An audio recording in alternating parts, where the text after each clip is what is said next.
Iran protests could hurt clerics, but Rouhani has most to lose, say insiders.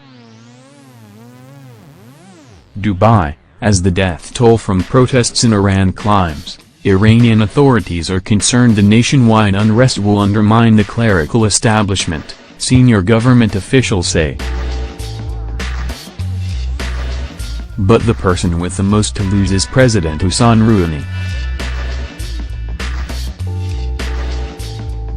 While several senior officials said there was concern that prolonged unrest would damage the legitimacy and influence of the country's religious leaders, few insiders see the unrest as an existential threat to that leadership, which has ruled since the 1979 revolution and is now controlled by Supreme Leader Ayatollah Ali Khamenei, the ultimate authority in Iran's system of dual clerical and republican rule.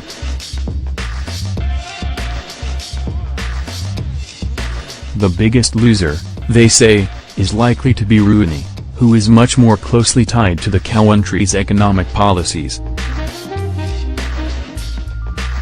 Of course Rouhani and his government will have less power afterwards, especially because his economic policy was criticized during the unrest, said political analyst Hamid Faravashian. He will be a lame duck president and Khamenei will have more power.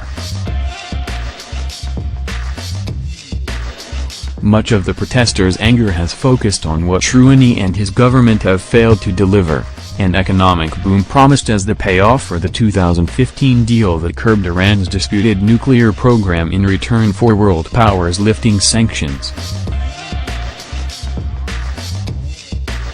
Protesters are angry that Iran's youth unemployment rate is edging towards 30%, want higher wages and an end to alleged corruption.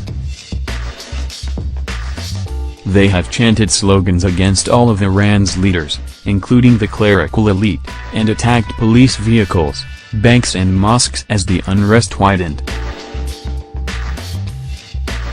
The continuation of the protests will lead to a legitimacy crisis, said one senior official close to Rouhani, asking not to be named due to the sensitivity of the issue.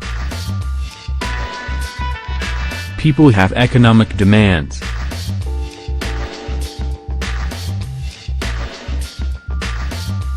Of course these demands should be taken seriously.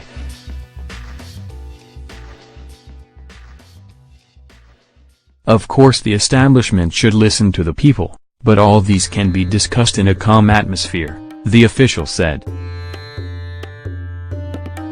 Some conservatives have pushed for a hardline approach, even though bloodshed could fuel more protests in the largest wave of demonstrations since nationwide unrest in 2009. So far, security forces have not tried to prevent the demonstrations.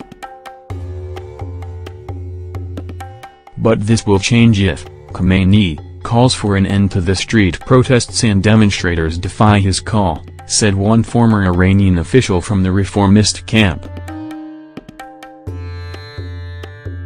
Even if the unrest is quelled, the demands of tens of thousands of restless working-class youths who have taken to the streets are unlikely to dissipate.